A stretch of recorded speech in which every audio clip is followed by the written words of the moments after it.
சுண்டக்காய் வத்த குழம்பு வைக்கிறதுக்கு சுண்டக்காவை இப்படி தட்டி இந்த விதையெல்லாம் எடுத்துருங்க. முடிஞ்ச அளவுக்கு விதையை எடுத்துருங்க. அப்புறம் வாஷ் பண்ணிவிடுங்க. அப்போ தான் இந்த கசப்பு இருக்காது. இப்போ வத்த குழம்பு எப்படி வைக்கிறதுன்னு பார்க்கலாம். அதுக்கு நான் வந்து நல்லெண்ணெய் எடுத்திருக்கேன். நல்லெண்ணெய் எடுத்தால் தான் நல்லாயிருக்கும் காரக்குழம்புக்குலாம். இப்போ நம்ம அதில் கடுகு, வெந்தயம், சீரகம் போட்டு பொரிஞ்சதுக்கப்புறமா சின்ன வெங்காயம் ஆட் பண்ணிக்கோங்க. வத்த குழம்பு காரக்குழம்புக்குலாம் சின்ன வெங்காயம் தான் நல்லா டேஸ்ட்டாக இருக்கும். அது கூடவே 10 பல் பூண்டும் கருவேப்பிலையும் போட்டு நல்லா வதக்கிக்கோங்க. 4 பச்சை மிளகாயும் போட்டுக்கலாம்.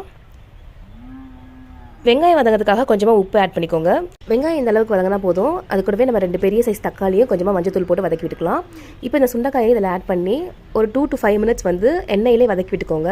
இப்போ நம்ம இந்த குழம்புக்கு தேவையான 2 டேபிள் ஸ்பூன் மிளகாய்த்தூள், 3 டேபிள் ஸ்பூன் மல்லித்தூள் போட்டு வதக்கி விட்டுக்கலாம். இந்த மசாலாவோட ராஸ்மெல் போனதுக்கப்புறமா கொஞ்சமாக தண்ணி ஊற்றி நம்ம கொதிக்க வச்சுக்க போகிறோம். தண்ணி ஊற்றி ஒரு 10 to 15 மினிட்ஸில் எண்ணெய் பிரிஞ்சு வர டைமில் நான் ஒரு லெமன் சைஸ் புளியை வந்து ஊற வச்சுருக்கேன். அந்த புளி கரைசலை இதில் ஆட் பண்ணிக்கலாம். 10 மினிட்ஸில் எண்ணெய் பிரிஞ்சு வந்து ஸ்டவ் ஆஃப் பண்ணிடுங்க. சுண்டக்காய் வத்த குழம்பு ரெடி ஆயிடுச்சு.